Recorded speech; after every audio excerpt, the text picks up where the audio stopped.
Buenos días, buenas tardes o buenas noches, estudiantes del grado octavo. El día de hoy vamos a realizar la explicación de la segunda guía de trabajo del segundo periodo de la semana 5 al 8 en el área de lenguaje. Empezamos con mirar o observar claramente las actividades, el resumen de las actividades que deben desarrollar con esta guía. Este cuadrito lo encuentran en la primera página de la guía en color resaltado en color amarillo. ¿Qué actividades deben desarrollar? Entonces lo primero es realizar la lectura y la explicación teórica, que son las primeras páginas de la guía en donde se les explica cada uno de los temas a trabajar y cómo deben desarrollar las actividades.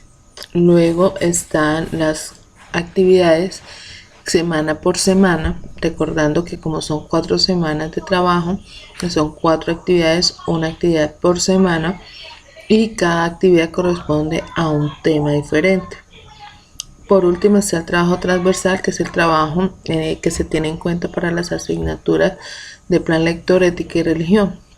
Este trabajo consiste en realizar la lectura de uno de los textos, de escoger uno de los 2 textos del escritor Gerardo Meneses Claros, mostrarme o enviarme evidencia de la lectura en casa y finalizar enviando una carta al escritor en la que comente y me den razón de que realmente realizaron la lectura.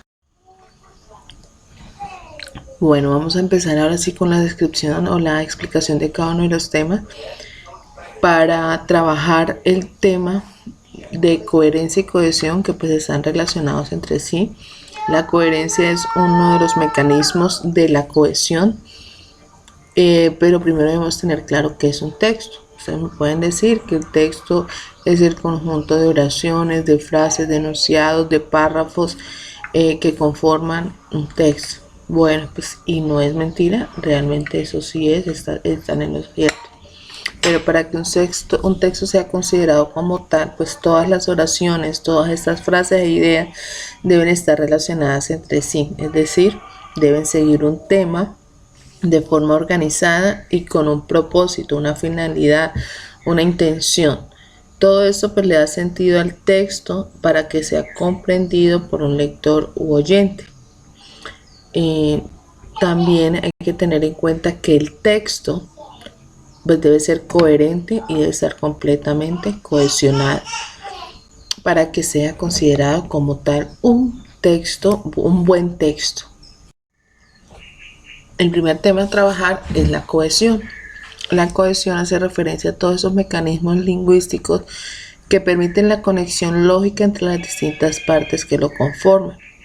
Es decir, son las formas en las que nuestro lenguaje permite que un texto se organice y se relacione entre sí para poderlo comprender.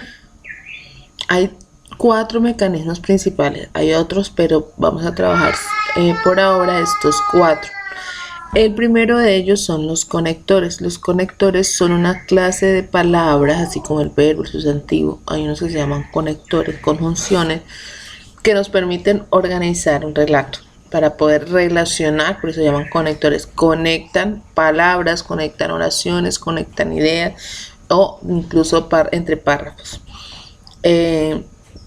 Hay muchas clases de conectores, hay varias clases de conectores, pero vamos a tener en cuenta por ahora 5. El primero de ellos son los conectores temporales, es decir, los que nos ubican en un tiempo el relato. Entonces, antes, luego, a continuación, mañana, al siguiente día, ¿sí? Son conectores temporales, nos ubican en un tiempo. Los conectores adversativos, que son los que nos generan una oposición entre las ideas, pero sin embargo, causales, es decir, los que nos dan una relación de causa-efecto, porque puesto que consecutivos, es decir, los que nos hacen, nos conectan ideas a través de la consecuencia, causa, pues, por ejemplo, en ese tenemos en consecuencia, de este modo, de esa forma. Y por último, los conectores aditivos, que se suman o relacionan Hay una relación como si fuera de suma entre las ideas. Además, y bueno, vamos con el siguiente mecanismo, que es la elipsis. La elipsis lo que nos permite es omitir un elemento que ya se nombró antes. ¿Para qué? Pues para no repetir tanto y ya al estar ya nombrado en otro momento del relato, pues se puede comprender, sí, lo podemos comprender o podemos entender lo que se quiere decir, porque como ya se ha nombrado, ya sabemos a qué está haciendo referencia desde el contexto, desde la lectura podemos comprender a qué se hace referencia y no es necesario repetir algunos términos, un verbo, una descripción, una definición. Tenemos la sustitución, que la sustitución es cuando reemplazamos algunas palabras para no generar una excesiva repetición de algunos términos. Entonces, la forma más fácil de sustitución es sinonimizar, es decir, usar sinónimos para no repetir las palabras que sean similares, que signifiquen lo mismo, ¿sí? Para decirlo de otra manera y evitar repetir tantas veces en un mismo texto el mismo término. Por último tenemos la pronominalización. ¿Qué es la pronominalización? Es cuando reemplazamos al sustantivo, al sujeto, por un pronombre. Recordemos que los pronombres son yo, tú, él, ella, ellos, nosotros, vosotros. Esos pronombres se pueden reemplazar en el texto, como la misma, así como la sustitución, para no repetir o evitar repetir tantas veces los mismos términos. Entonces simplemente se cambia por algún pronombre. Y esos son los mecanismos de cohesión. Ahora entonces veamos el ejercicio de la semana 1, en el que nos solicitan o nos piden hacer un texto cohesionado a partir de unas oraciones, de unas ideas sueltas que están sobre el mismo tema, es un mismo relato, ¿sí? Es de la misma historia, pero están sueltas. Entonces hay que organizarlas a través de un texto cohesionado, haciendo uso de los mecanismos que ya nombramos. Entonces tenemos, vamos a dar un ejemplo. Los turistas estaban preocupados, el coche tenía poca gasolina, los turistas miraban el mapa, los turistas no tenían suficiente luz para ver bien el mapa, los turistas iban en coche, la gasolina no parecía suficiente, los turistas no encontraban en el mapa ninguna indicación. Entonces podemos organizarlo de la siguiente manera. Los turistas iban en coche, estaban preocupados porque tenía poca gasolina y parecía no tener suficiente. Ahí organizamos 4 oraciones haciendo uso de los mecanismos de cohesión, es decir, sustituyendo, omitiendo algunas cosas, realizando conectores, ¿sí? Y reescribimos y organizamos el texto. Entonces así deben continuar uniendo todas las oraciones. El segundo tema, como ya les decía, la coherencia, que es un mecanismo también de cohesión. ¿Qué es lo que nos permite la coherencia? En la coherencia podemos ver que en un texto, si podemos ver el tema o el asunto del texto, es decir, fácilmente podamos identificar de qué trata, cuál es el tema, si podemos decir esto, quiere decir que el texto es un texto coherente. Pero si nos es difícil entender por qué hablan de una cosa y luego hablan de otra, los temas son diversos, entonces es un texto confuso, no hay coherencia textual.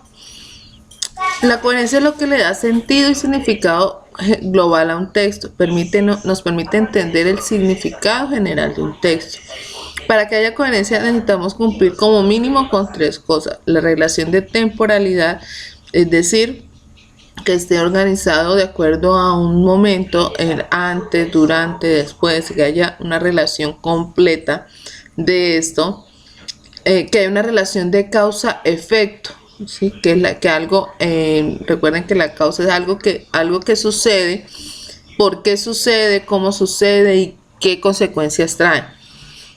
Y también que no hayan contradicciones internas, es decir, que estén hablando de un tema.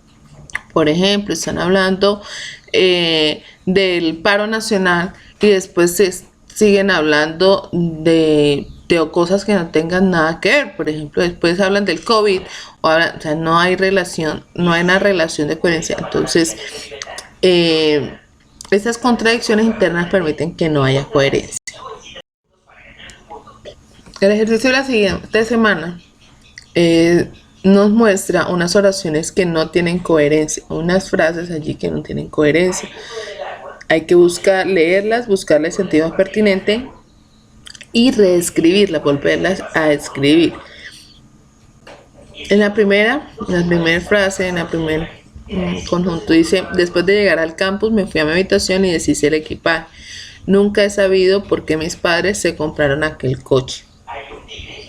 Entonces, ¿cuál será la relación? Entonces allí podríamos eliminar una, pero aquí lo que nos están pidiendo es reescribirla. Entonces podemos decir: viajamos en el auto de mis padres, aunque nunca sé por qué lo compraron. Llegué del campus, fui a mi habitación y deshice el equipaje.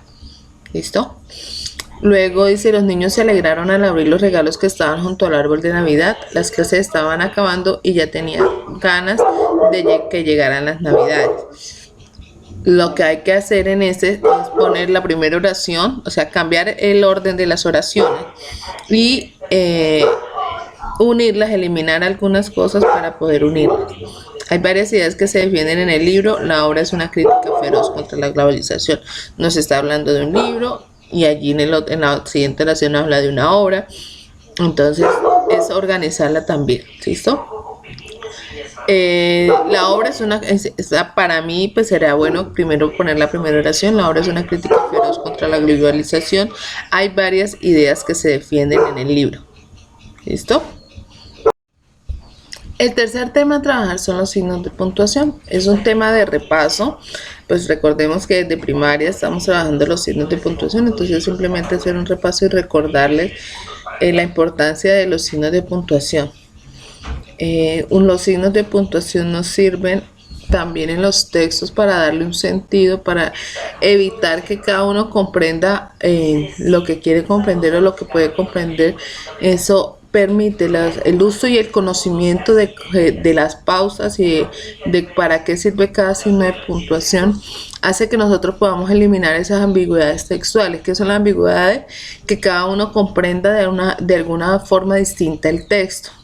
Yo creo que a muchos nos ha pasado que nosotros a veces queremos decir algo y la otra persona cuando lee el mensaje pues entiende de otra forma, ¿sí? Es por eso importante saber usarlos y saber comprender el uso de los signos de puntuación en un texto. Ponerlos en un lugar equivocado puede generar muchas confusiones a la hora de leer el texto. Las palabras o las frases dejan de decir lo que el autor quería decir y por eso se generan a veces confusiones. Bueno, entonces hay 4 ejercicios. El primer ejercicio es poner los diferentes signos de puntuación en el lugar que corresponde. Entonces tenemos los puntos suspensivos, tenemos la coma, el punto, los signos de interrogación, los signos de admiración. Recordemos que todas las frases inician con mayúscula, terminan con punto. Las comas nos indican una pausa. Las comas nos pueden indicar una explicación. Nos pueden dar un ejemplo o nos pueden enumerar algunas cosas. Las signos de admiración son muy usados, por ejemplo, para hacer como un llamado fuerte, ¿sí? Entonces, por ejemplo, en el primero sería los alisios son vientos que soplan las horas tórridas. Entonces allí sería simplemente el punto. ¿Por qué? Porque, como les decía, el punto se usa al final de las oraciones. Siempre una oración inicia con mayúscula, termina con punto. ¿Listo? Entonces allí. La segunda actividad, hay unas frases allí, un listado de frases, y entonces hay un cuadrito en el que simplemente ponemos una X. según pues lo que ustedes consideren, ¿sí? Los signos los 3 puntos, ¿sí? Los puntos suspensivos se usan cuando hay una frase que no termina, ¿sí? No terminó el examen, así que, pues, ¿cuál sería? Sí, ahí se usarían los puntos suspensivos, la coma, el guión, pues allí dependiendo de lo que ustedes consideren. Siguiendo con los ejercicios de la semana 3 de puntuación, entonces vamos con la actividad en la que deben completar o darle sentido al párrafo que nos explica el tema de las comillas a través de los signos de puntuación correspondientes. Entonces voy a hacer la lectura del párrafo para que ustedes lo tengan en cuenta. Las comillas son signos de puntuación que se ponen al principio y al final de las frases, palabras escritas como citas, ejemplo, de aquellas que se quiere destacar, ya sea por importancia que le dé el autor o por su carácter irónico, vulgar o extranjero e impropio de la lengua que se está usando. A pesar de que está verdaderamente extendido el uso de las comillas inglesas, es preferible emplear antes las angulares españolas y reservar aquella, y finalmente las simples para cuando deban entrecomillarse partes de un texto ya entrecomillado. Entonces tengan en cuenta el inicio de las frases y al final siempre hay un punto, las comas que se usan para las pausas lentas, para enumerar. Tengan en cuenta si ven una mayúscula, significa que antes de esa mayúscula pues debe haber un punto. El último ejercicio de la semana 3 de puntuación es un ejercicio prácticamente doble. En la primera parte pues deben completar con coma o con punto el texto que está allí, que no se llama El susto del otro idioma. Después de esto, terminar de poner los signos de puntuación correspondientes, lo que deben hacer es volver a leer el texto para poder responder las 4 preguntas de opción múltiple con única respuesta. Recuerden que pues es necesario siempre hacer este tipo de ejercicios para que ustedes se familiaricen con estos trabajos, este tipo de evaluación cuando se tengan que enfrentar a una prueba a saber.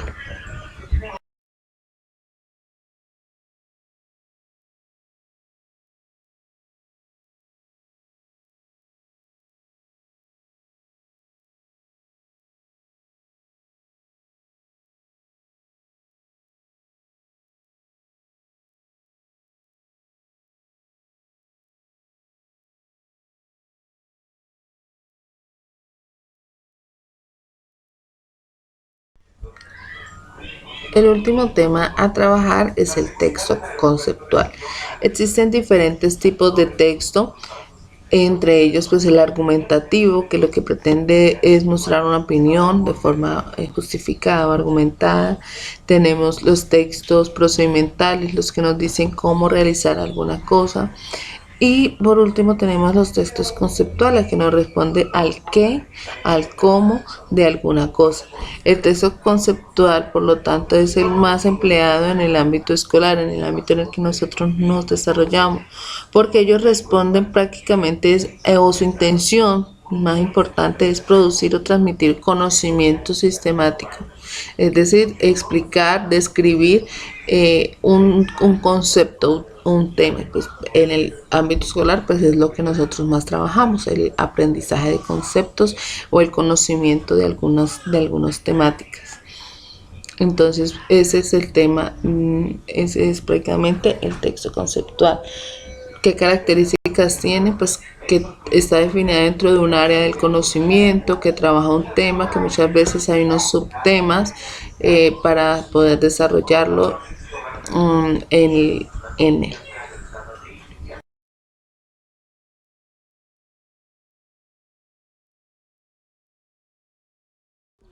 Por último, pues antes del ejercicio de esta semana, simplemente realizar nuevamente un ejercicio de comprensión de lectura a partir de la lectura de un tema, de un texto conceptual que nos va a hablar sobre el cáncer y qué es el cáncer de la parte científica.